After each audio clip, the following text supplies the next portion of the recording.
Biraz sonra size çok önemli bir turp yapacağız burada. Kırmızısı Öksürük, mı? Siyah mı? Siyah. Tabii onu da kullanabilir ama esas turp siyahtır. Ne yapacağız hocam siyah turpla? Siyah turpla çocuklarımız grip, öksürük, soğuk algınlığı, astım. Hani o çocukların kuru öksürükleri var. Şu anda Çağla'nın Hepsi çocuğu var. hasta hocam mesela. Anneler mutlaka o kuru öksürüklü çocuklarınıza şimdi burada yapacağız. Bir de bunun suyunu içireceksiniz. Hem böbrekleri açacak. Hocam Bu içmezler çok onu ya. önemli. İçerler. Ben şimdi sana içireceğim bunu. Bana. Hemen Ben bıçağımızı içerim hocam, ben alıyoruz. şimdi siz ne yapsınız? Bir Ben onu tane içerim, boş çocuk bardak öyle alıyoruz olmuyor. arkadaşlar. Çocuk burada biraz var. içmiyor yani. Hemen alıyoruz buradan. Ne yapıyoruz? Bakın. Evet, kesen bir de bıçak olsaydı iyi olacaktı. Hocam kesen getireyim mi? Evet. Gördüğünüz gibi bu turpun içini oyuyoruz. Tabii biz oyamıyoruz burada. Bu turp bunun dışında hocam derdi ki oğlum turp yiyin, kanser, bakın rahatsız olanlar, bağışıklık sistemi düşenler mutlaka turp yiyin. Yiyemiyoruz. Tarlasından geç oğlum derdi ya. Vay be. Bak, O O kadar. derece yani yani. tarlasından geç derdi ya. Bak bu bilimi öğreten şu an 95 yaşında Işık muallim bize bu bilgileri öğretti. Hemen buradan alıyoruz gördüğümüz gibi. Bu turpu açtık. Gördüğünüz gibi içini açıyoruz burada. Bunu aldık. Şimdi ne yapıyoruz? Bunu şu dibindeki kulağını da şu şekilde kesiyoruz. Anneler en kolay bir şey çocuklarınızın hastalanmaması için 2 yaşından ölene kadar herkes kullanabilir. Şu altını açtık burayı gördüğünüz gibi. Bakın biraz daha açıyoruz burada. Bardağınızın dibi kadar. Grip, soğuk algınlığı, astım, alerji bilhassa anneler küçük bebelerine çözüm bulamıyorlar. Antibiyotik veriyorlar, şurup veriyorlar. Hemen bunu buraya koyuyoruz. Balımızı alıyoruz buradan. Allah Allah. Tabii ki kestane balı. Hani böyle bu kilosu bilmem 5 liralık ballardan değil. Lütfen. Özellikle ballardan çok çekti Mısır hocam bal. şurubundan yapılmış hiçbir şeyi. Hanımlar, anneler hastalığımızın ana sebebinden birisi Avrupa %2'ye düşürdü mısır şurubunu. Bizde %20'ye çıkardılar. Çok acı bir şey bu. Çok acı bir şey. Bu millet uyanması lazım. Mısır şurubundan yapılan hiçbir şeyi kullanmıyorum ben. Onun için sağlıklıyım. Balımız da aynı şekilde maalesef artık arı falan lazım değil bal için. Neslini de yok ettiler ya. Arı nesli yok olursa insanlık yok olur diyorum.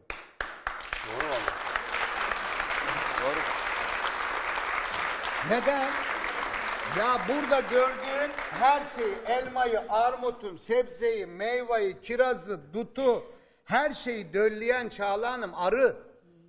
Bakın arı olmazsa insanlık biter ama arıyı planlı olarak bitiriyorlar.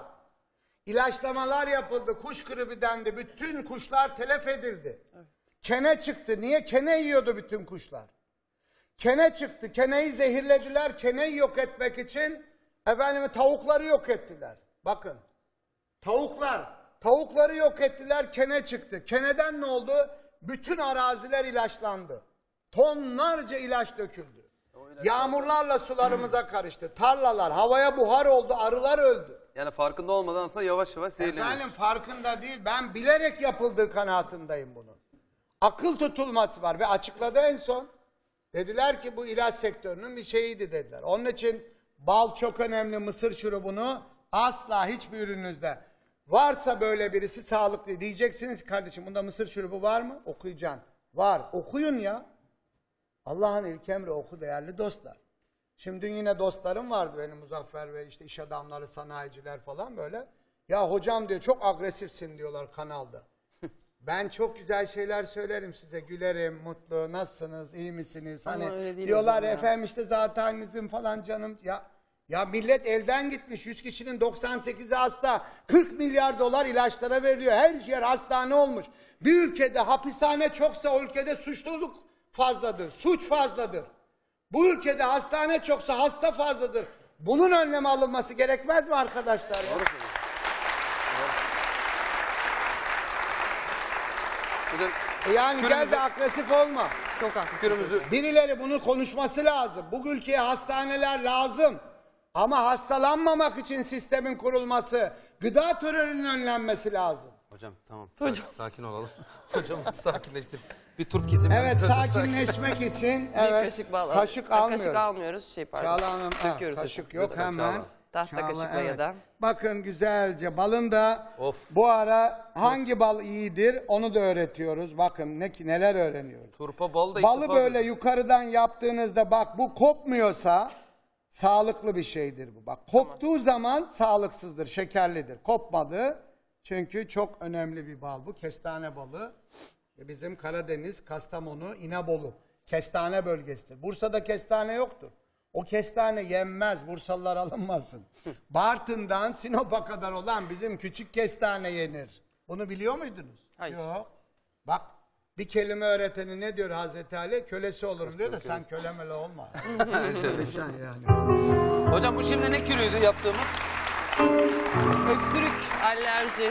Hocanın söylediği gibi. Ne kadar kolay. Şimdi ne yapacağız ama bunu? bunu Bunu ne nasıl- yapacağız? Bak Yiyeceğiz şimdi, hocam. bak şimdi bu ne kadar kolay değil mi? Evinize turp çok ucuz 300-500 lira kilosu. Koca Turpun içine koca. oyduk. Turpları alıyorsun. Evde 3 çocuk var 3 tane bardak yan yana. İçine açıyorsun koyuyorsun bunu geceden. Sabaha şimdi biraz programın sonuna bunun dibinde su olacak. Bu suyu altından tık tık tık bunun içindeki bütün etken maddeyi balın içindeki 124 bin çeşit nebatattan alınan Bir dakika, Hocam, ben delik, özel şeyi anlamadım delik, hocam. yok, delik yok orada hocam. akacak o şey. Delik olmayacak, o turp süzecek Balın o içi balı. tabii. Bakın bal onu süzecek. Bu bal 2 gün 3 gün kullanabiliyorsunuz bu turpo. Bitti şimdi. Böyle bu akşam mutfakta böyle bırakacağız tabii bizim tekrar hocam. bal koyacaksınız. Tabii akşam bu böyle kalacak. Kaç gün Bu böyle aşağı kalacak? Hayır süzüleni çocuğa efendim bu şey, yedireceğiz. her gece bunu koyduğunuzda sabahleyin yarım çay bardağı ballı su çıkacak. Özel bir iksir yine tabii bir antibiyotik çıkacak size. Vallahi ben bunu yapacağım. İkinci tabii antibiyotik. Bunu alacaksınız o çocuklarınıza birer tatlı kaşığı içireceksiniz. Tekrar bal koyacaksınız. yaşta oluyor mu hocam? Olur 2 efendim. yaş. 2 yaş. 6 aylığa bile böyle az bir damlayla 3 damla damlatın ya baldan ne olur Öksürük ki? öksürük gidecek mi? Efendim? Öksürük falan. Göreceksiniz 3. 4. günden sonra artık o çocuğun öksürmesi. Bakın rahatsızlığı, bağışıklığı güçlenecek. İmmün sistemi Hadi bakalım. güçlenecek. Hasan Hanım yaz. Evet bu çok önemli. Bir telefonumuz daha var hocam. 3 bardak yan yana devamında. koyuyoruz Üç bunu. çocuk var, İşte üç bardak. böbrekleri olanlara, astımı, alerjisi, kuru öksüğü olanlara, tabi antibiyotik yolunda ve hanımefendinin çocuğuna da küçük çocuklara erinmeyin ya evde bunu koyun. Devamlı balı koy alttan içir çocuğa. Balı koy alttan kendin de iç bu ara. Göreceksiniz sağlıklı Vay be. kalacaksınız Harika diye bir şey. düşünüyorum. Çünkü çok o aldığınız antibiyotiklerin lütfen yan etkilerini bir okuyun. Hekiminize de danışın diyor.